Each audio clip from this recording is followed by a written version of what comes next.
Hello students, welcome to express study. आज हम करेंगे एक्सरसाइज 12.3 का क्वेश्चन नंबर फर्स्ट। अगर बच्चों आपको वीडियो अच्छी लगती है तो प्लीज़ प्लीज़ प्लीज़ चैनल को सब्सक्राइब करो।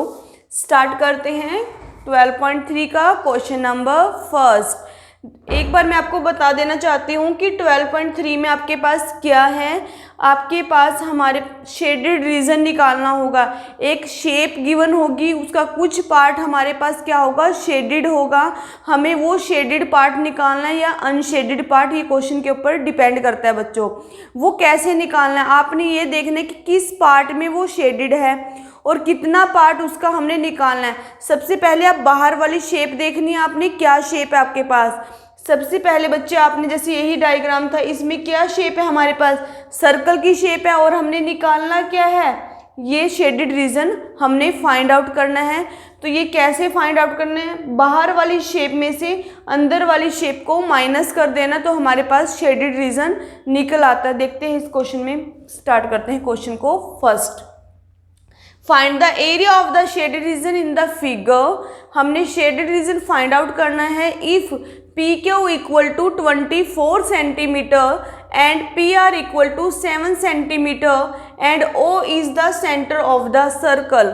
हमारे पास क्या गिवन है, पी क्यू, ये हमारे पास की लेंथ कितनी गिवन है, पी क्यू की 24 सेंटीमीटर और पी आर कितनी है हमारे पास 7 centimetre. O is the centre of the circle. Clear हुआ। देखो बच्चों, पहले ये आपके पास क्या है, हमारे पास ये क्या है, हमारे पास एक सर्कल, ये क्या है सर्कल। ये सर्कल का क्या होता है जो सेंटर से पास हो जाता है, क्या होता है, डायामीटर। ये क्या है हमारे पास, डायामीटर है हमारे पास ये सर्कल का। और हमने ये ऐसे हमारे पास शेप बन रही है और हमने ये फाइंड आउट करना है, ये शेडेड रीजन फाइंड आउट करना है हमने। क्लियर। ये याद रखना, यहाँ पर कितने डिग्री का एंगल बनता है, हमेशा 90 डिग्री का। कितने डिग्री का एंगल बनता है यहाँ पर, 90 डिग्री का। तो हम क्या करें, सबसे पहले आपने देखा हमने ये फाइंड आउट करना है।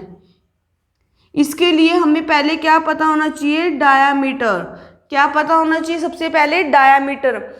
किसी भी क्वेश्चन को सॉल्व करने से पहले अगर सर्कल से रिलेटेड करते हैं, हमें उसका डायामीटर या रेडियस दोनों में से एक चीज़ पता होनी चाहिए। अगर हमें डायामीटर पता लग जाता है तो रेडियस क्या हो जाएगी, उसकी हाफ हो जाएगी।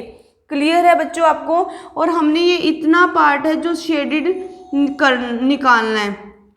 ये हमारे पास क्या है बच्चे, सेमी सर्कल। ये क्या है हमारे पास, सेमी सर्कल।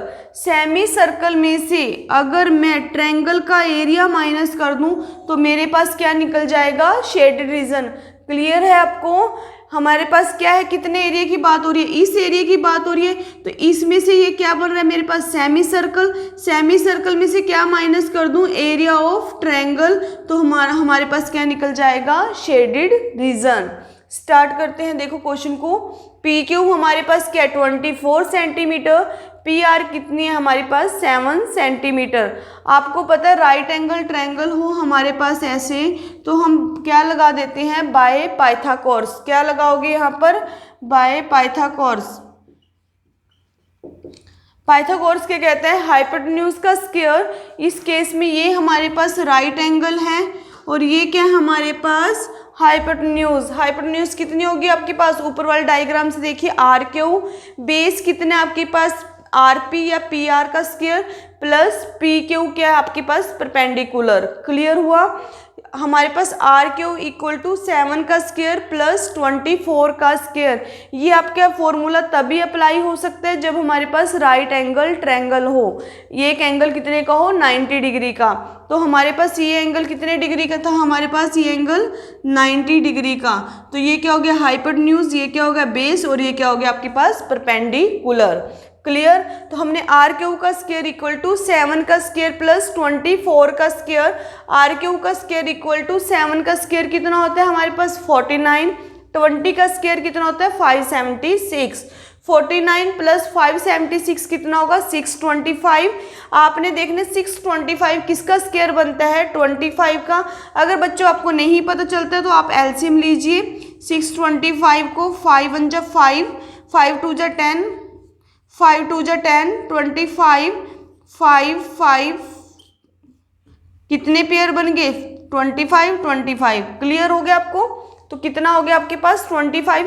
इस स्टेप को आप ऐसे भी कर सकते हो। देखो बच्चों, आर क्यूब का स्क्वायर इक्वल टू क्या था 625, तो स्क्वायर इक्वल से इस साइड जाएगा तो कितना हो जाएगा स्क्वायर रूट में चेंज।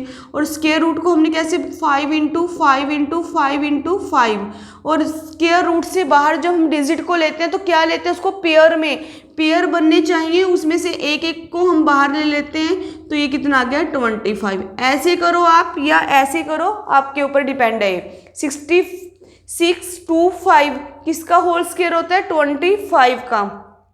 आर क्यूब की वैल्यू कितनी आ गई आपके पास 25 सेंटीमीटर, मतलब डायामीटर कितना आ गया आपके पास 25 सेंटीमीटर। तो रेडियस कितनी होगी आपके पास, तो रेडियस कितनी होगी आपके पास 25/2 सेंटीमीटर। क्लियर? आपने अब ये देखना है, हमने सारी चीज़ें फाइंड आउट कर चुके हैं। हमें डायामीटर चाहिए था, हमने डायामीटर फाइंड आउट कर लिया। अब आपके पास शेडेड रीजन का है, यहाँ पर है ना, तो ये इतना हिस्सा क्या बन रहा है सेमी सर्कल। ध्यान दो बच्चों, अब ये क्या बन रहा है सेमी सर्कल। अगर सेमी सर्कल में से आपके पास ये हमारे पास कोई शेप है, इतने एरिया, इसमें से ये निकाल दूं मैं सेमी सर्कल में से, बाहर वाली शेप यहाँ तक क्या बन रही है सेमी सर्कल। अगर सेमी सर्कल में से इतना पार्ट निकाल दूं तो क्या बन जाएगा हमारे पास शेडेड रीजन बच जाएगा। क्लियर है? तो इसके लिए सबसे पहले हम क्या निकालेंगे एरिया ऑफ सेमी सर्कल। आपको सेमी सर्कल के लिए आपको एरिया ऑफ सर्कल पता होना चाहिए। एरिया ऑफ सर्कल क्या होता है आपके पास पाई आर स्क्वायर। सेमी सर्कल के लिए हम हमेशा क्या करेंगे 2 से डिवाइड किया, ये हमारे पास सेमी सर्कल का एरिया, क्योंकि हमने हाफ का एरिया लिया तो हाफ से ही डिवाइड करेंगे। 22/7 मल्टीप्लाई 2, मल्टीप्लाई में 2 टाइम रेडियस सॉल्व करके हमारे पास ये आ गया।